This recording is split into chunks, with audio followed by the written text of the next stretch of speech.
Hey everyone, welcome back to another video. And in this one, we are going to talk a little bit about the Stop Destroying Video Games initiative, right? That is right.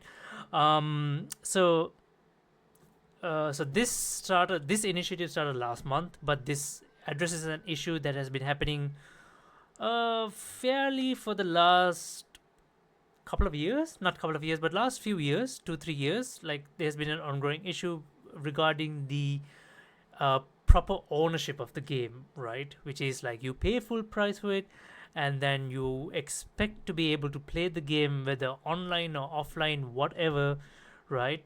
And yeah, this basically is trying to address issues where developers or publishers decide to stop support for a game, things like that, right? Following issues like the Crew, for example, right? Ubisoft deciding to shut down its servers, saying that they're moving on to this sequel, working on other projects. So people who have fully purchased the game, who have paid the full price of the game, are no longer able to play it. Uh, they don't get a refund or anything. So following things like where some Ubisoft executives have said things like gamers need to get used to not comfortable with not owning games anymore when subscriptions take off. So this is basically to protect consumers from business practices like this, right? So this initiative has started in the EU. They started collecting signatures as of last month, right? And it's an ongoing process right now. The same is happening in the UK as well, and it is going to be really interesting to see what exactly comes out of this. This is 100% something that we need to support, right? Because uh, practices like this are quite, let's just say what it is, right? It is toxic. It is a very toxic practice, getting players to pay full price for a game and then after a few years cutting off support because publishers say that they need to move on from a game, and things like that. Because we understand, right? Look, developers and publishers, they can't work on the same game for however many years, right? They need to move on onto different projects. We understand that, but the main idea is that you need to leave the game in a playable state so the players can keep on playing, or keep it in a state where players can work on it on their own or whatever, right? Someone like the public can take over ownership if possible, if it's like open source and things like that. They can take over ownership, create public servers for themselves, and keep playing the game, right?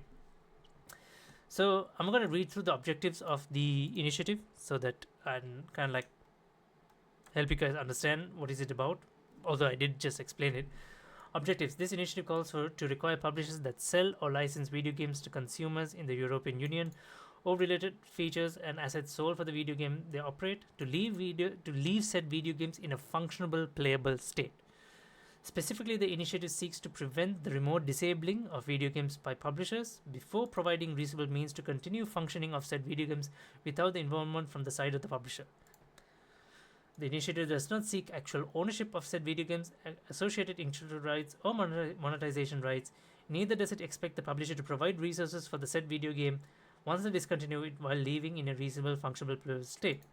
So, and then there's a link to pretty much um, talking about this issue in detail. You guys can take a look at this in your own free time, citing certain articles, laws, and things like that.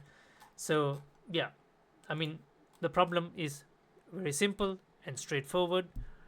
If you are a developer or a publisher and you sell a video game and you expect gamers to pay full price for it, right? And if by any chance gamers need to connect to live services, they need to have an active online internet connection for whatever reason, right? They need to connect to your servers to play the game. Then once the game's life cycle is over, you need to make sure that the game is in a functional playing state, right, with minimal maintenance, so that the publisher or developer can move on from the game, and gamers can still play the game for however number of years to come, right?